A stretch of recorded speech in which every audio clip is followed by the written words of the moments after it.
Le DAF Fresh Morning, c'est 104.5 tonnes de bonne humeur. Tous les matins sur Urban FM. La meilleure radio de la capitale. La meilleure radio de la capitale. Vous êtes sur les 104.5 Urban FM, la station urbaine, et vous écoutez le DAF Fresh Morning avec Jean-Paul. Jean-Paul, bonjour. Bonjour, DAF Fresh. Comment tu vas ce matin? Ça va. Et tes séminaires, ils sont terminés? Oui, ça s'est achevé avant-hier. Dans de bonnes conditions? Oui, sur une note positive. Comme c'était plutôt un échange, comme je l'ai dit, un échange de compétences, un échange de connaissances sur le plan technique en ce qui concerne la gestion de la branche des risques professionnels.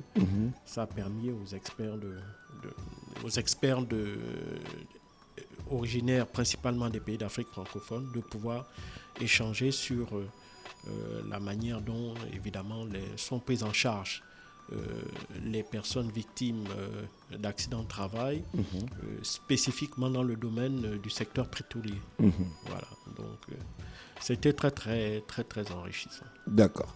L'actualité internationale nous emmène où ce matin? Eh ben, on part aux États-Unis pour parler de la bataille judiciaire qui oppose déjà l'administration Trump et on va dire une coalition d'États américains, il y en a 12, et un consortium de petites et moyennes entreprises américaines qui reprochent justement à Donald Trump d'avoir pris la décision unilatérale d'augmenter les droits de douane. Alors, il faut comprendre que, pour faire un petit retour historique, le 4 avril dernier, Donald Trump a donc décidé d'augmenter de 10% les droits de douane de tous les produits qui sont importés aux États-Unis, quelle que soit leur origine.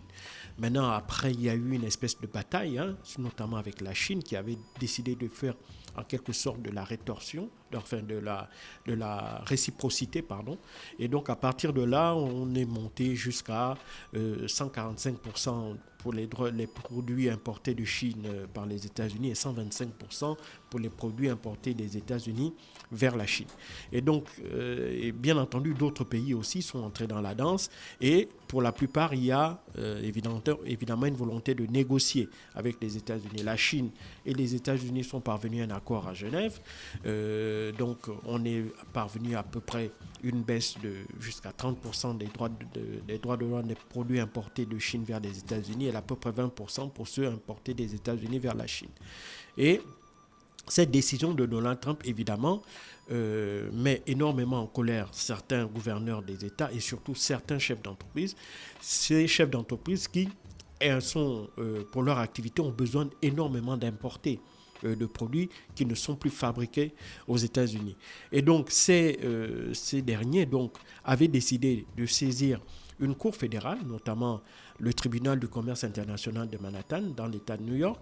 Et là-bas, un juge avait pris la décision de suspendre, donc c'était mercredi dernier, la décision d'augmentation des droits de douane mise en place par Donald Trump. Alors, le tribunal de Manhattan était revenu sur la décision de Donald Trump. Pourquoi? Parce que celle-ci s'appuie sur une loi qui avait été prise en 1977 et qui est l'International Emergency Economic Powers Act, qui est la loi sur les urgences économiques internationales, qui avait été prise à l'époque sous la présidence de Jimmy Carter en 1977.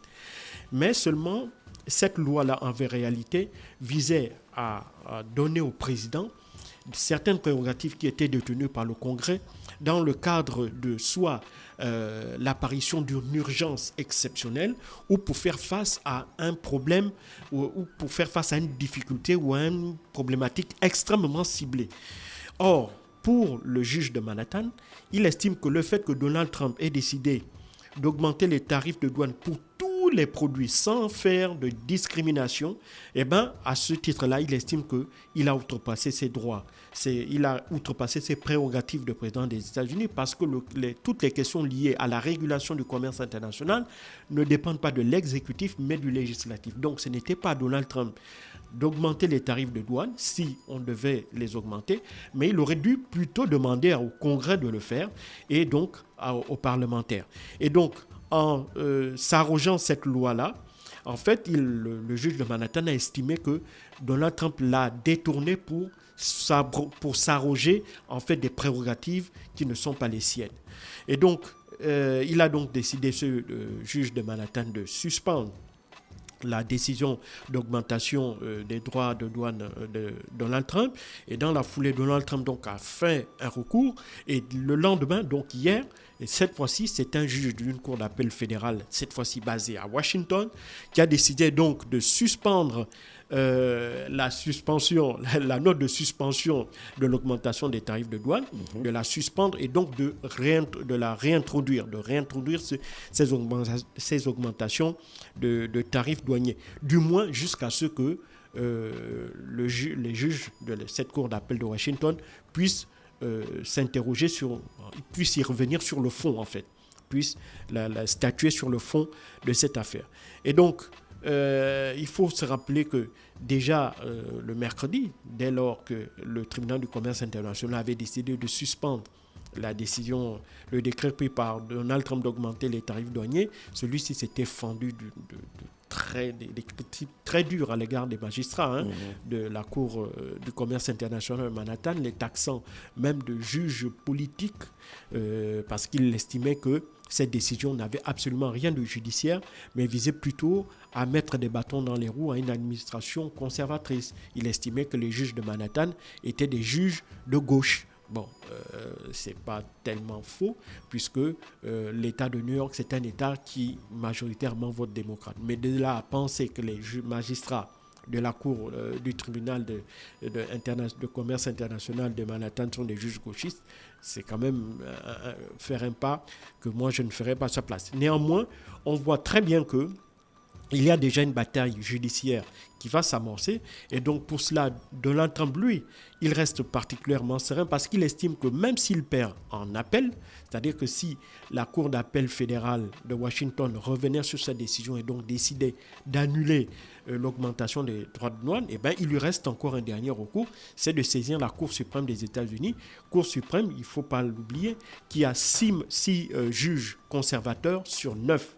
Donc pour Donald Trump, il estime que même si il pourrait perdre en appel à Washington, mais néanmoins il lui resterait encore une possibilité, un recours possible de gagner, c'est devant la Cour suprême des États-Unis. Et donc lui, il reste parfaitement serein, mais cette situation met sur le plan judiciaire a des répercussions sur le plan économique qui sont quand même terribles.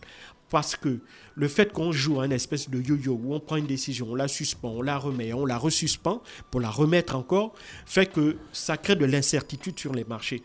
Or, les investisseurs, s'il y a une chose dont ils ont absolument horreur, c'est de l'incertitude. Ils aiment avoir des perspectives, avoir une voie qui est dégagée.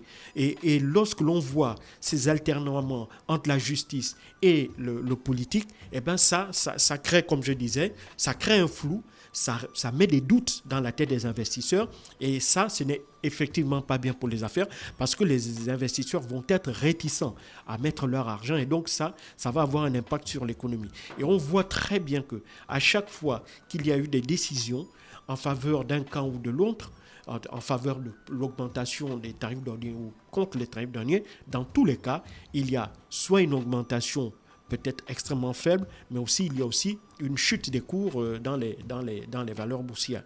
Et Manhattan, justement, la bourse de Manhattan, a hier eu une petite hausse de l'ordre de 3,25%, mais évidemment, cette hausse-là, elle est très faible du fait de l'incertitude liée à l'attente de la décision que la Cour d'appel de Washington va faire, notamment sur le fond de cette affaire. Et donc, comme rien ne dit que Donald Trump pourrait l'emporter en appel, eh ben, ça crée cette espèce d'incertitude-là.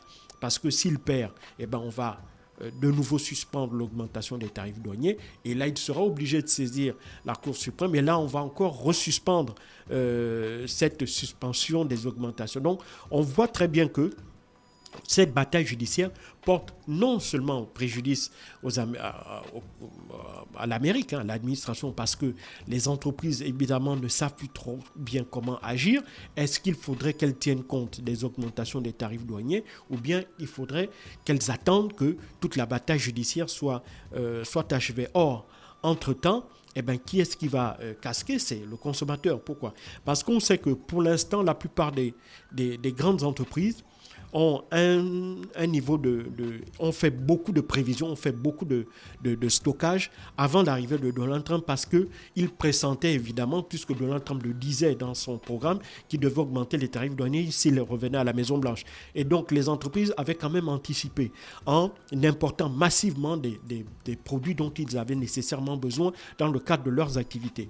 Or, il s'avère que Donald Trump est là, ça fait plus de 100 jours, et donc leurs réserves sont en train de s'épuiser, et donc si il n'y a pas une perspective claire concernant le niveau des tarifs douaniers, eh ben, ces entreprises-là seraient totalement dans le flou, et donc elles ne sauraient pas comment pouvoir gérer leur activité, tout en sachant qu'il y a encore toutes ces incertitudes-là concernant les droits de douane, et ça, c'est un élément extrêmement important dont ils doivent tenir compte dans, évidemment, la gestion de leur activité.